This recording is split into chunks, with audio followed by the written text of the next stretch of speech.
Good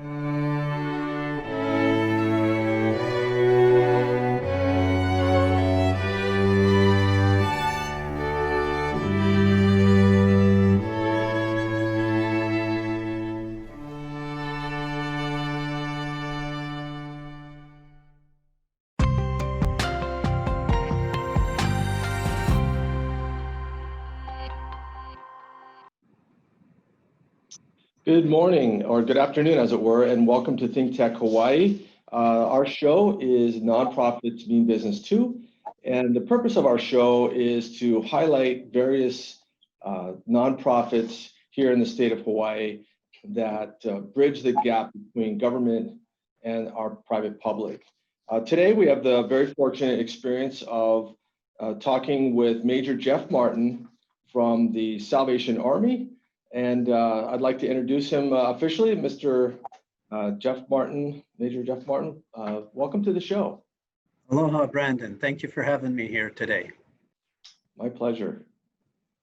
So why don't you start with telling us a little bit about the Salvation Army and their role here in Hawaii. Well, the Salvation Army does a lot of different things here in Hawaii. Our basic unit is the Corps, which would be the equivalent of a church.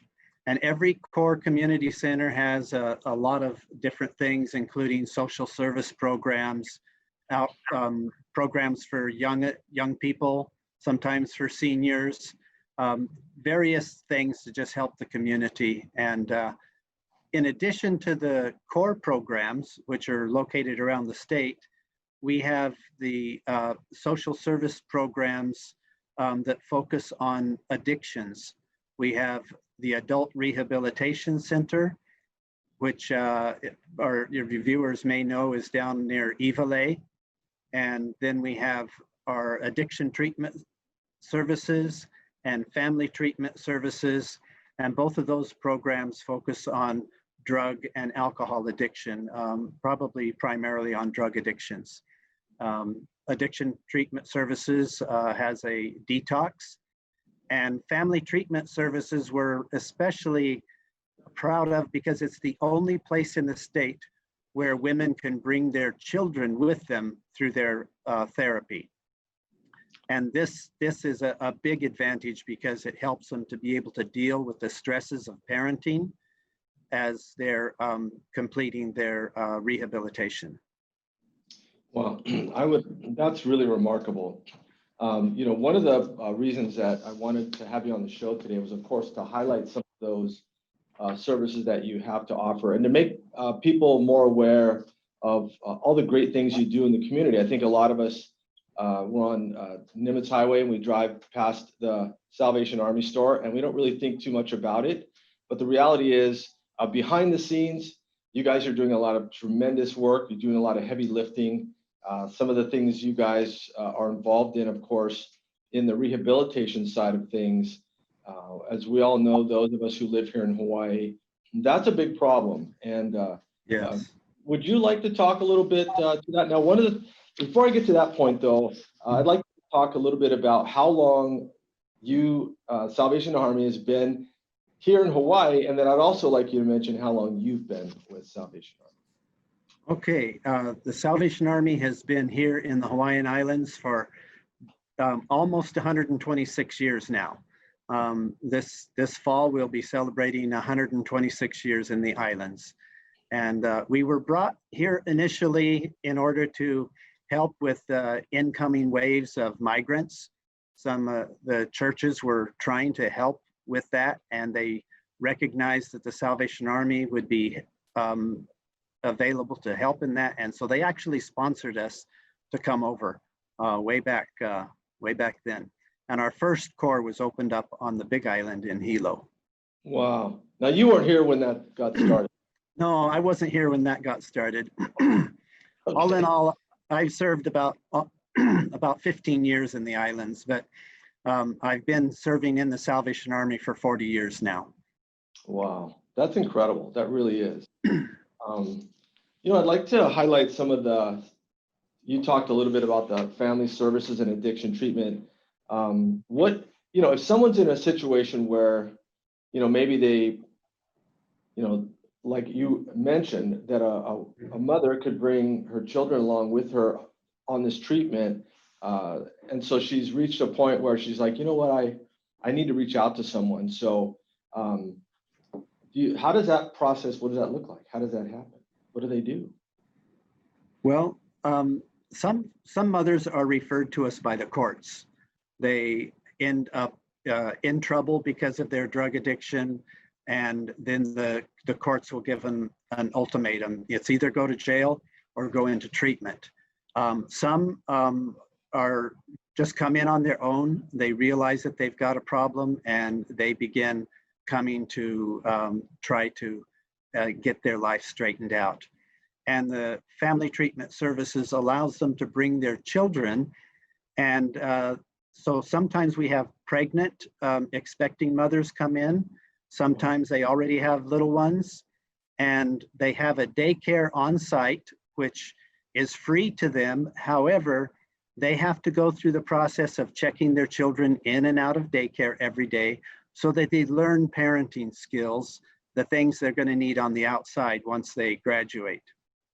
And when they've graduated from that program, which is about 6 months, some of them will continue with us for up to 2 years in a transitional housing, which we have over on Manoa campus, where our divisional headquarters is.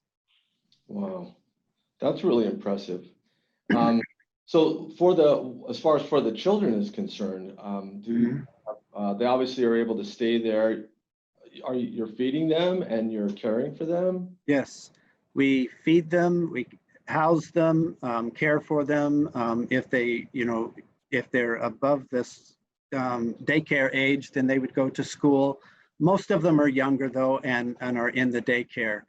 And it was interesting that during the COVID crisis, we were not able to do all the programs that we typically could, but we continued to house and take care of the women. We didn't want them to go homeless. Some of the programs were not able to continue to function, but we continued to take care of the women and children. So none of them ended up becoming homeless as a result of the crisis.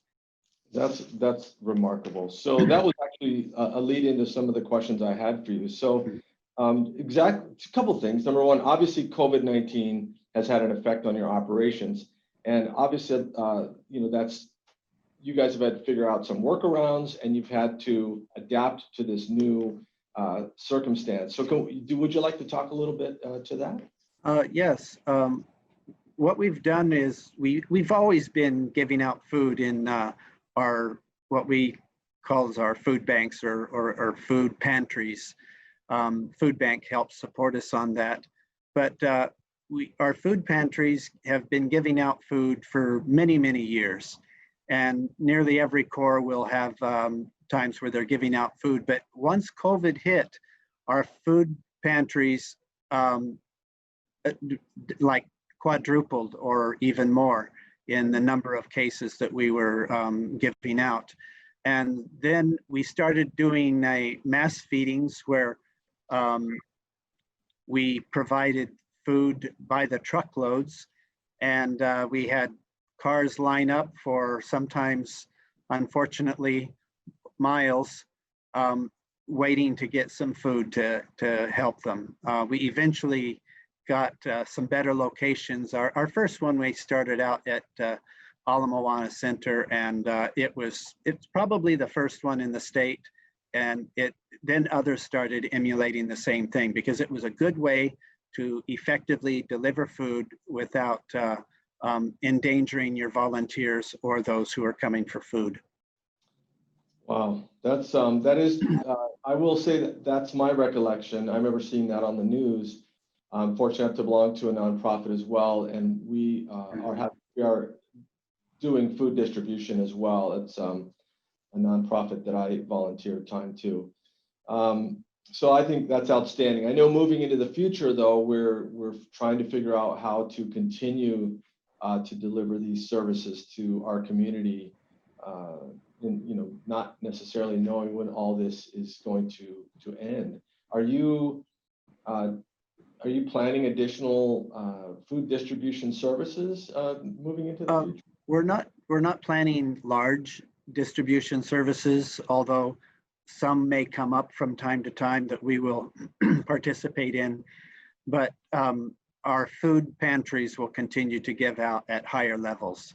And so wherever the Salvation Army Corps are located, typically we'll have some way of getting out food to them, or at least referring them to one of our locations that has food available. Thank you for that. Some of the other points that I have here are that you guys, how you've responded to appointing all Salvation Army officers and activated the full resources of the Salvation Army to Hawaii to meet the human needs during the outbreak across the state. Would you maybe elaborate a little bit on that? Yes, our territorial headquarters gave us orders that all officers would be immediately moved on to full-time disaster service work. So many of our officers are doing lots of different things depending on the mission of their particular unit. But once COVID hit, we moved everyone full-time to be working with disasters, and that allowed us to ramp up very quickly and to be able to meet needs across the state. That's impressive. The Salvation Army also provided, says, emergency food boxes, meals to go, emotional and spiritual support at a variety of locations across the state, from West Oahu to Kaneohe, Hanapepe to Lehue, Kona to Hilo, and Lahaina to Kailui. Is that, I mean, the logistics for that have got to be tremendous. Do you have operations on each of the islands? Yes, fortunately, each one of those locations you mentioned is where we have operations already. And so we use those bases for our distribution centers or locations near those. But we have officers, we have volunteers and personnel that are available in all those locations. So statewide, we were able to meet a lot of needs. We served about 260,000 meals statewide through the COVID crisis. That's amazing. So would you say that the Salvation Army is going to continue, you said they're going to continue to provide relief services.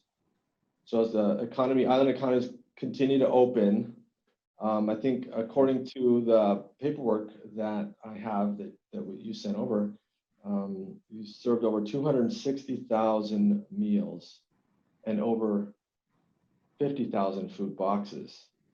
Yes, and so with our relationship we have with Foodland, we were able to provide 120,000 meals through the Meals of Aloha with that Foodland is helping us with. So we're distributing them about 6,000 meals a week, all the way through the end of this month at least.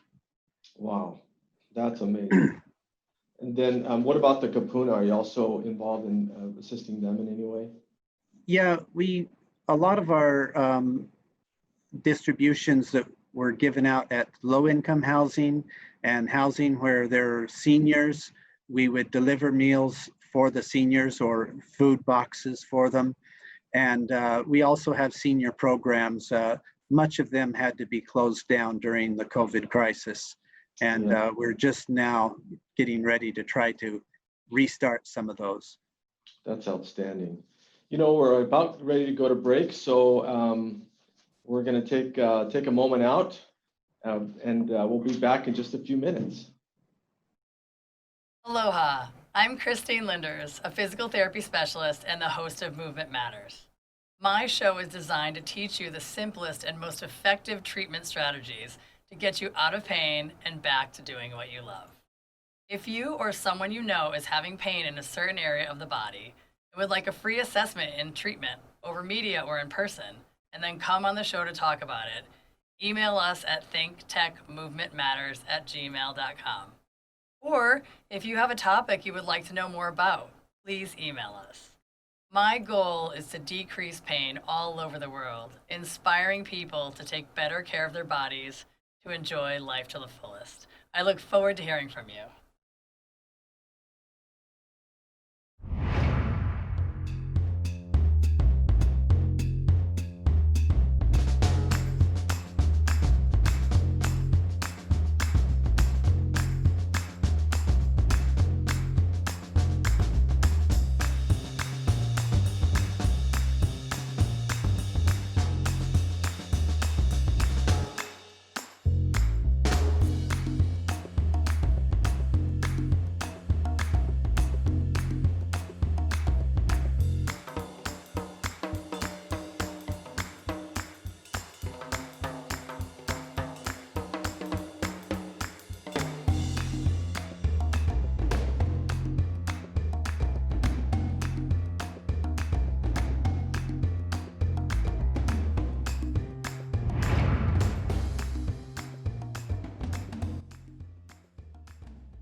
All right, and we're back, and just wanted to again thank Major Jeff Martin from Salvation Army.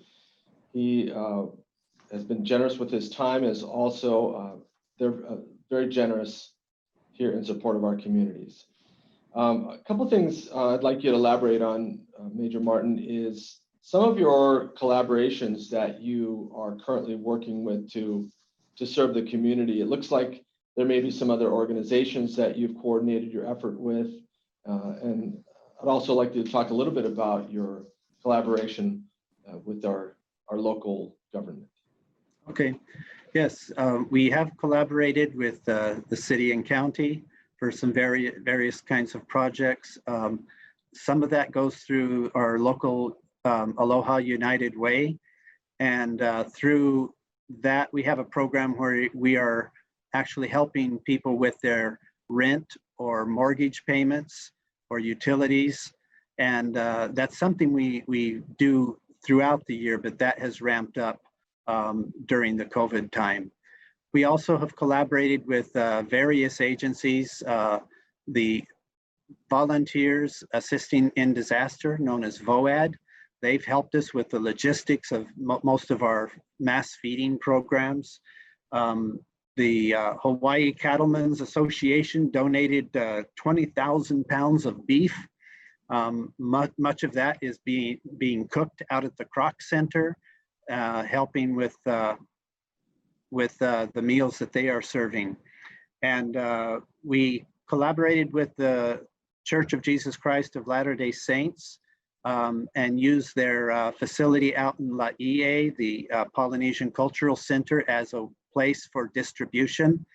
And that was an amazing time. It worked like clockwork. They were great. They helped us a lot. VOAD helped us through all of that. And so it's the only reason we can do what we do is because our community steps up and helps us. We have donors, we have volunteers, we have other agencies that come alongside us, and then we're able to do amazing things with the help of our community. And so I just want to say our hats off to our partners and those who help us. You mentioned VOAD. Is that an acronym for something? Yeah, it's an acronym, Volunteer Organization Assisting in Disasters. And they're all volunteers. Every community pretty much has a VOAD, and they meet and they prepare throughout the year for a time of disaster. And so when we were wanting to serve, we called upon them to see if they could help us, and they willingly came and helped us at all of our events. Wow, that's outstanding. That was actually one of the talking points I have for you a little bit later in the interview. How are you collaborating with the local government? Well, the local government has helped with some support through city and county.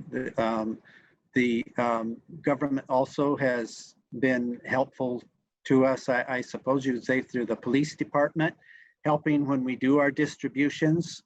We really appreciate the police because they do so much to keep those distribution times safe.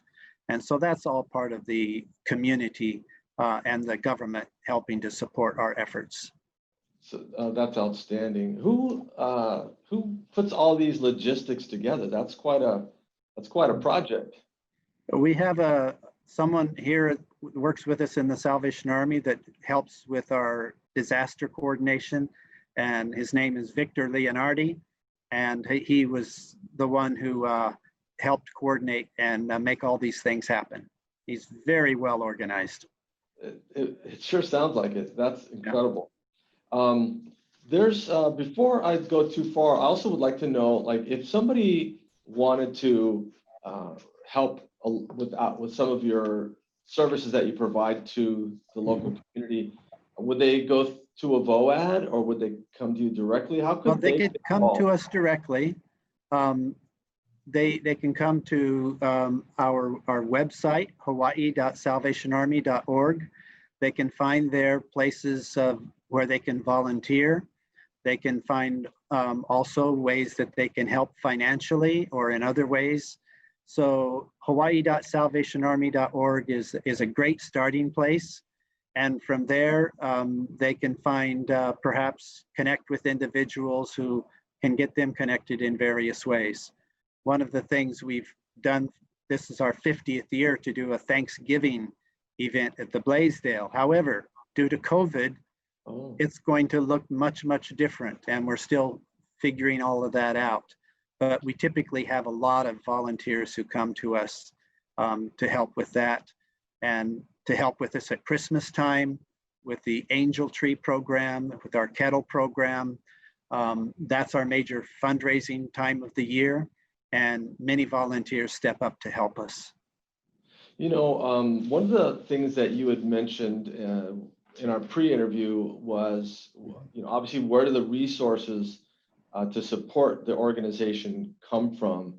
And one of the things that I was certainly not aware of is that you do get a certain amount of money, you had mentioned, from city and council, and federal government provides some resources for the rehabilitation services that you offer families and individuals. I did not know that the thrift store you have, The thrift store, yes. that it's a self-sustaining. Why don't you talk a little bit about that? And a thrift store is probably very lightly, or it's not very well understood. The thrift store is supported entirely by donations of goods, clothing, furniture. All of those things are donated.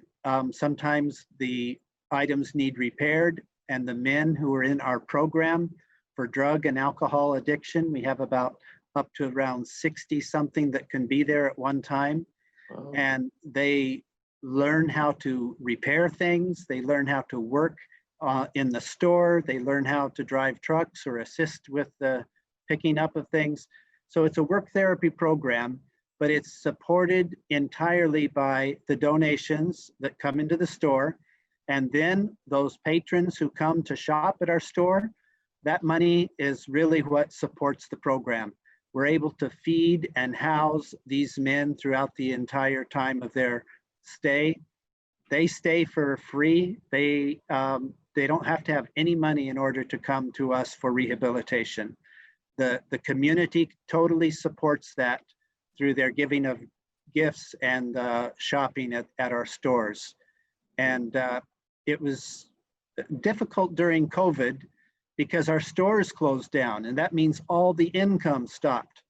But we didn't let anyone end up back on the street as a result of that. We continued to feed, continued to house those men so that they could continue their program of rehabilitation. And during that time, we had several who graduated after their 6 months of sobriety, and some of them then returned to their work, and some continued on to stay with us because they didn't yet have a place to go. Wow, that's remarkable. You know, one of the things I had mentioned to you is I actually know somebody who went through your program, and I can personally tell you that their life has changed for the better forever. They're a changed person. They contribute. They attend Bible study. Their attitude and everything about life has returned to the person that I knew prior to that scenarios. And I got to tell you, I just have nothing but great things to say about the program and what you're doing for our community. And gosh, let's be honest. Even our everyone knows that drives anywhere in town that we have an issue that is very important that we do something about it. So I also know that some of your fundraising efforts have not been sort of thwarted by the COVID-19. And so is there anything that that our listeners can do to assist you, or are there other organizations that can bring resources to help? Yeah, our listeners can always go to hawaii.salvationarmy.org and make a donation. We really appreciate that. Or they can look for other ways to help. If we have time, I'd like to tell you one story that relates to the homelessness. We have a team of young people that goes out and ministers to the homeless people. And many times they go out with peanut butter and jelly sandwiches. One man was out sleeping on the street. He was homeless, and he prayed before he went to sleep. He said, "Lord, if you're really real, just give me a sandwich." When he woke up, there was a peanut butter and jelly sandwich with a card on it telling about the Adult Rehabilitation Center. He took it as a sign from God. He went, he got his sobriety completed there, and now he works for the center, helping other men who come in to the Adult Rehabilitation Center. So yeah, it's something that works, and people's lives are changed, and one by one, people come out of homelessness and back into society. That's amazing. You know, I have a question from a viewer and wanted to know if there is a program, could it be in addition to the program where you hand out masks and hand sanitizer to the homeless? We have at our Kalawela Core Community Center, we do have a place where they give out food baskets and so forth, and they'll also give out the PPE items as they're needed. You know, we're coming down to the last minutes of the show, and I'd like to have you talk a little bit about, if we didn't already cover it, was the mission statement for the Salvation Army. Yeah, our mission is to preach the gospel of Jesus Christ and to meet human needs in his name without discrimination. And we do that wherever we go. We always keep that in mind. We don't apologize for the fact that we are a church. It's because of our love for God that we do what we do. A lot of people, when they hear the Salvation Army, they say, oh, they do a lot of good. Well, the reason we do it is because of our love for God. We meet human needs in his name without discrimination. Wow, I really appreciate you making that point. And I appreciate you being on the show today. We're in the final moments of the show. So I'm just going to wrap it up and let everyone know. I appreciate you for tuning in to ThinkTech Hawaii. Appreciate you tuning in to Nonprofits Mean Business Too. And we hope to bring you more programs in the near future based on things that you'd like to hear about. With that, I bid you adieu. Aloha.